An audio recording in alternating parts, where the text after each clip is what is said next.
Exodus 22:29. You shall not delay to offer from the fullness of your harvest and from the outflow of your presses. That can't be it. What's The next? firstborn of your sons you shall give to me. You shall do the same with your oxen and with your sheep. Yo, what's happening, everyone? So good to have you back for another one. Today we're breaking down a really juicy exchange from Uncommon Ground, where atheist Alex O'Connor sits across from Christian author Glen Scrivener. And the conversation takes a sharp turn the moment Alex brings up one specific verse from the book of Exodus. A verse most people have never heard of, which puts firstborn sons in the same sentence as livestock. And it visibly rattles the whole room when Glenn is asked to read it out loud. You're going to want to hang on through the whole thing, because the second half is where Glenn tries to rescue the argument with a classic Christian reading of Abraham and Isaac, and the counter Alex delivers at the end is genuinely one of the cleanest philosophical responses I've heard in this kind of debate. Also, tell me in the comments which part of the world you're tuning in from today. I always love reading those, and it's wild to see this channel reach so many places. All right, let's not waste another second, straight into it. My biggest problem with Christianity as responsible for these developments is its attachment to Judaism, to the extent that in the early church, Marcion famously thought that the God of the Old Testament could not be the same God of Jesus. He produces this text called the Antithesis, where he compares the doings, the sayings and doings of the Old Testament God and Jesus, and says these cannot be the same kind of person. And as long as you've got this attachment to this Jewish tradition, I find it very difficult to square how you have these kinds of condemnations that Christianity, allows people to have of Roman practices, without them similarly indicting the God that I'm told is the God that sort of came down into the figure of Jesus. They sort of have this excusability with the Jewish God. Now, you might say that the very means by which they're able to look at the Jewish God and say these are things which trouble me and things I don't like, is essentially Christian. But if that's the case, then you're kind of left with a paradox as to what you're talking about when it comes to Christian values. If you want to agree with what I'm saying, which is that those are still present in the Old Testament, then you kind of become a bit of a Marcionite in saying that, well, the only thing that matters is Jesus. We can just kind of ignore the Old Testament, say that that was wrong and that doesn't matter. Or if you need to own it and not be a Marcionite, not be a heretic, then you need to offer an account for how that wasn't wrong when Yahweh was doing it. And how, it's okay for Jesus to enter into that world and not be seen as this sort of, fundamental negation of the Jewish religion. Whereas when he does it for the Romans, it's a negation as well. Also, it's quite easy to pick on specific examples. For example, why do the Romans invade Gaul? We have Julius Caesar's own words as to why he invaded Gaul. What are some of the reasons? Do we know? Well, one reason he gives is that the people there essentially are practicing human sacrifice. He includes this as one of the things that these people do, which, it sort of carries some of the justification for invading. Now, of course, in his heart of hearts, Julius Caesar probably just wanted Gaul for himself, but he at least appealed to this notion. Now, I could easily say, look, there is this, popular Judeo-Christian tradition, which has this which is totally okay with human sacrifice. The famous story of Abraham and Isaac, of course, Abraham doesn't sacrifice Isaac in the end, but it's the willingness to commit, and indeed the sacrifice of his own child, in reverence to this sort of strange ancient philosophical belief that they had, which we would never recognize today, that you should sacrifice your own children on behalf of your philosophical convictions. Also in Exodus chapter 22, verse 29, there's this very strange injunction to sacrifice your children to God, which is immediately renegotiated, where God says, as with the lamb. Please, pull it up. And there's a lot of debate about exactly what that means. Some people think that this actually would be an instance of you will, I forget the term, but you sacrifice someone else in their place, but on the 8th day, you give your firstborn to the Lord, as you do with animals as well. While you're looking at that, I'll give you another example, because that one's a bit more controversial, but I could easily point to it, especially as an ancient reader looking back and saying, look at what was present there. Of course, Christianity itself is predicated on a human sacrifice, which is the sacrifice of Jesus. Now, I could say, look at this strange intuition that nobody thought, nobody seems to sort of have a qualm with this kind of thing. Of course, in some Old Testament passages, Israel does end up having a qualm with human sacrifice. I think that's a renegotiation of the principle. But I could say, but look, then you have this Roman tradition, which looks at the human sacrifice of the Gauls and says, no, that's terrible, we're going to invade and we're going to civilize them. And say, see, so the sort of respect for the sanctity of humans and the abolition of human sacrifice, we're really indebted to the Romans for that. I think that would just be a bit too simple. You know what I mean? This right here is where the entire Christianity invented morality argument starts to show its cracks. Because the moment Alex introduces the Marcion problem, he traps Glen in a dilemma most apologists spend their careers quietly stepping around. And once you see the trap, you cannot unsee it. Alex said this, "My biggest problem with Christianity as responsible for these developments is its attachment to Judaism, to the extent that in the early church, Marcion famously thought that the God of the Old Testament could not be the same God of Jesus. And you have to understand what just happened there. For those who do not know, Marcion was a 2nd century Christian thinker who looked at the very different tone between the Old Testament God and the Jesus of the New Testament and said, these cannot be the same figure. The early church formally rejected him. But Alex is bringing the problem back for a very specific reason. Because if you want to claim that Christian compassion is what refined the ancient world, you have to either own everything the Old Testament God did, or you have to quietly slide into a Marcion-style position without admitting it. There is no clean exit door. Then Alex pulls off one of the smoothest moves in the whole debate. He says this, "Why do the Romans invade Gaul?" One reason he gives is that the people there essentially are practicing human sacrifice. Let me break down why this matters. Julius Caesar literally wrote his own justification for the Gallic campaign in his commentaries. One of his stated reasons was that the Gallic Druids practiced these ancient rituals. Alex uses this as a mirror.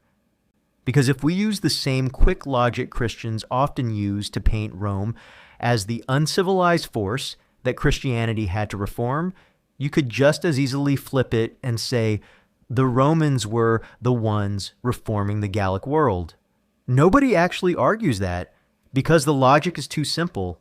It proves too much. And once you see the move, it becomes really hard to unsee it in every direction this kind of argument runs. Yeah, it absolutely would. And this is why... Did you find the verse? Yeah. Are you talking about Exodus 22:29? Maybe I've got the verse wrong. What does that say? Exodus 22:29. You shall not delay to offer from the fullness of your harvest and from the outflow of your presses. That can't be it. What's The next? firstborn of your sons you shall give to me.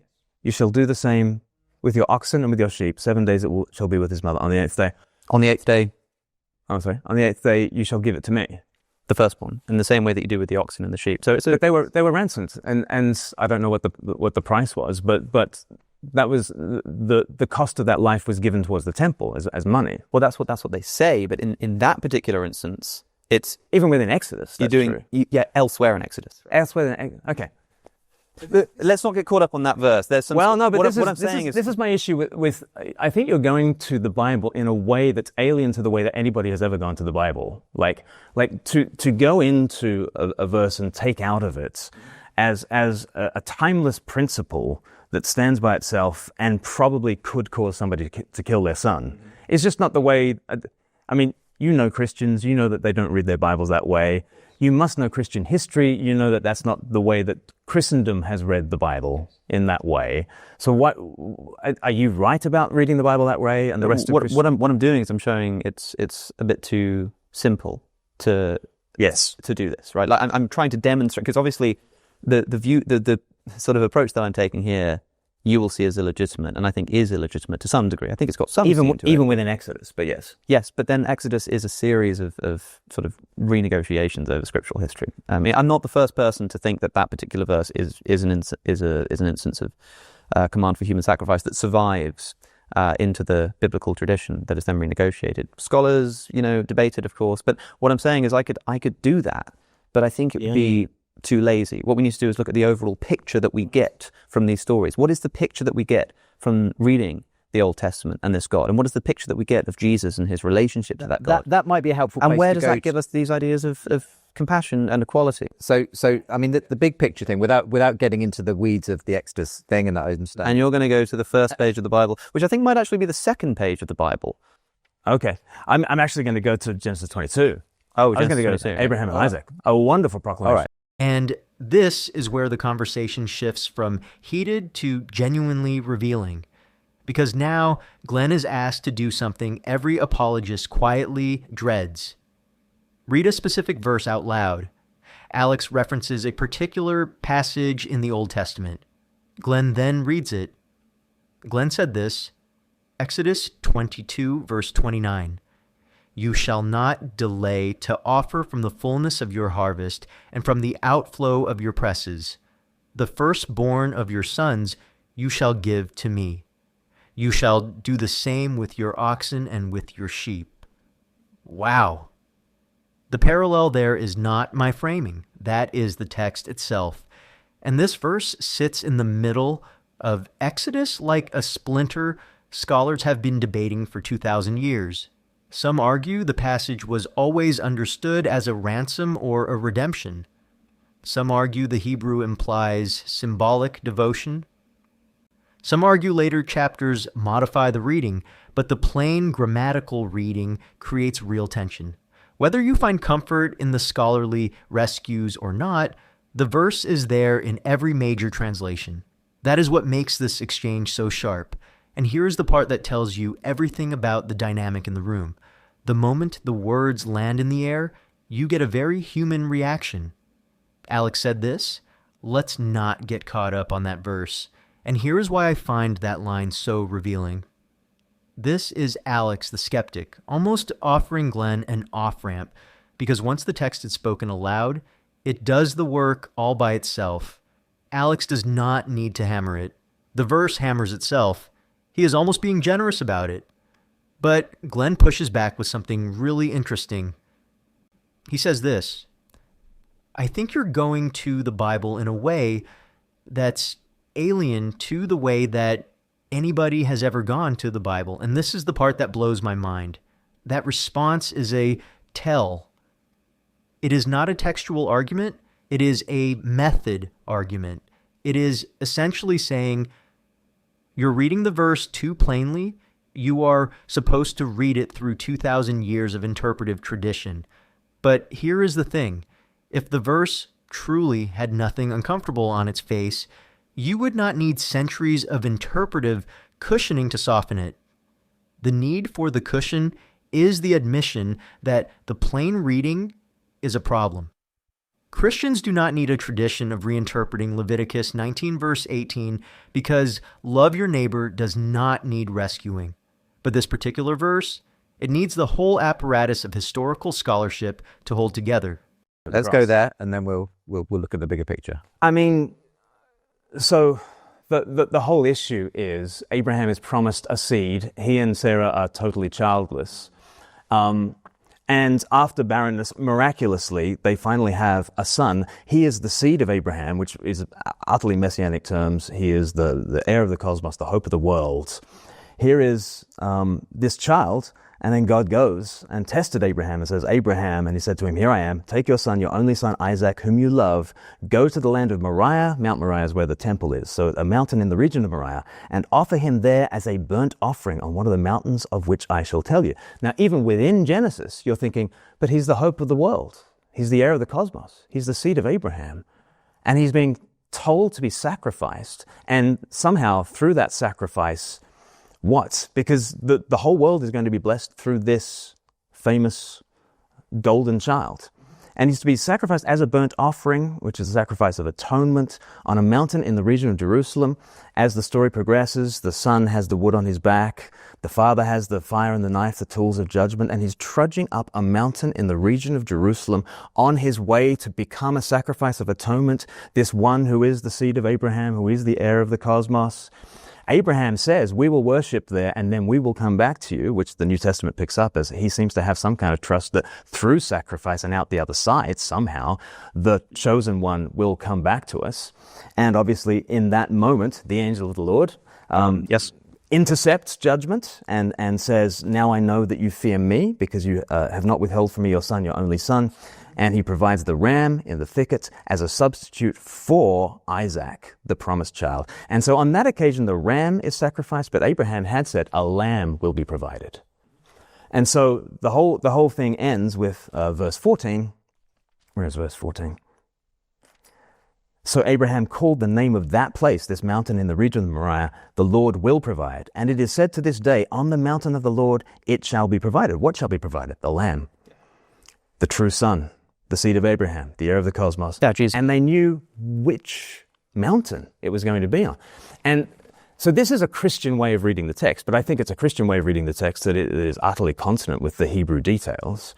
But the way that Christians read Old Testament texts is not that, oh, here's an injunction. Abraham was told to do this very strange thing that, as you say, the Lord says, it never entered my mind to think about human sacrifice in the past. And yet, narratively, we are being told something about Christ and him crucified. And this is the way that Christians read Scripture, right? Yeah, not as Abraham was told that, so I guess I can kill my son. Of course, yeah. But and we take the details seriously and we take them through the cross. Many scholars see this as kind of a mythological retelling of the story by which human sacrifice came to an end. The practice of human sacrifice got replaced by animal sacrifice, because at some point in our anthropological history this occurs, and many people see this as not in the Bible, but they see this as an encoding of this in the biblical story. That this is what it's described. They're welcome, but within the world of the Bible, that's not the world that the Bible describes. I agree. I think it depends how you're reading it, right? If you're reading it as a Christian, of course that's how you're going to read it. What I'm saying is it's too simplistic an approach. I'm demonstrating the simplicity in my very own approach there. Okay. So where we've got to is that you're just aware here, Alex. And this is where Glenn plays his strongest card. And honestly, I have to give him real credit for the move, because it is one of the most sophisticated defenses in Christian apologetics. But it also quietly reveals exactly how apologetic reasoning works when the plain reading of an ancient text becomes indefensible. Glenn pivots to Genesis 22, the Abraham and Isaac story, and reads it typologically. He quotes the passage directly. Glenn said this, "Abraham, here I am. Take your son, your only son, Isaac, whom you love. Go to the land of Moriah and offer him there as a burnt offering on one of the mountains." He then weaves this into a beautiful Christian interpretation. Isaac is the promised seed of Abraham.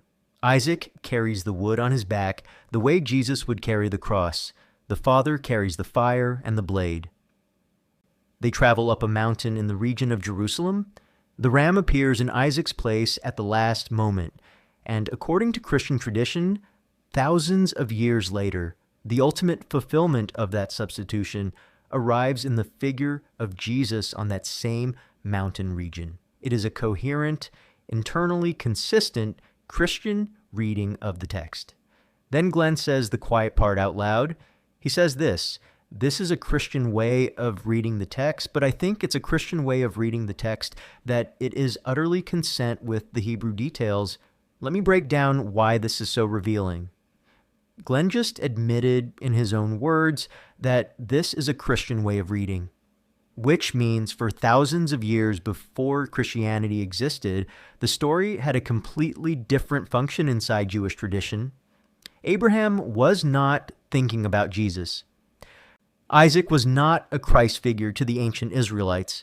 This is Christianity retrofitting a meaning onto a much older text, which is perfectly fine as theology, but it is not evidence that Christian morality was already latent inside the Old Testament. It is evidence that Christianity imported its own lens into an older story. And here is what people don't realize. Alex lands a really elegant counter at the very end.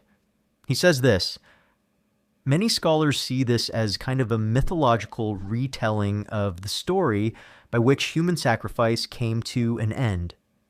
That is the move, because now you have three competing readings on the table. The literal reading, which is difficult. The Christian typological reading, which requires Christianity to already exist in order to work backwards. And the anthropological reading, which sees the story as an ancient culture ritualizing its transition away from older religious practices. And notice which reading requires the fewest assumptions, the anthropological one. And here's the takeaway nobody in the reaction wars wants to admit. Historical note for context, the shift from older ritual practices to animal offering is one of the most documented religious evolutions in the ancient world. You see echoes of it across Phoenicia, Carthage, Mesoamerica, and through the wider Mediterranean. The Abraham story fits neatly into that wider pattern. It does not prove Christianity invented compassion on its own. It shows Christianity was one of many traditions participating in a much larger human moral shift that was already underway thousands of years before it arrived. So what do you guys think of this? Leave your thoughts down in the comments. Please like and subscribe, and I will see you in the next video.